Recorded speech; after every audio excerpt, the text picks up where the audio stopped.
ചന്ദനത്തിൻ മണമുള്ള നന്ദനത്തിൽ കുടികൊള്ളും മന്മധാരി ശിവസുതനി അയ്യപ്പ മാധവന്റെ തിരുമകനി. ചന്ദനത്തിൻ മണമുള്ള നന്ദനത്തിൽ കുടികൊള്ളും മന്മധാരി ശിവസുതനി അയ്യപ്പ മാധവന്റെ തിരുമകനി.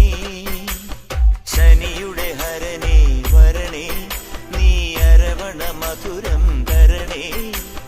മനസ്സിൻ പമ്പയിൽ നീരാടുക നീ ശരണ നദിയലകൾ അണിയണ വരദനെ. ചന്ദനത്തിൻ മണമുള്ള നന്ദനത്തിൽ കുടികൊള്ളും മന്മധാരി ശിവസുതനി അയ്യപ്പ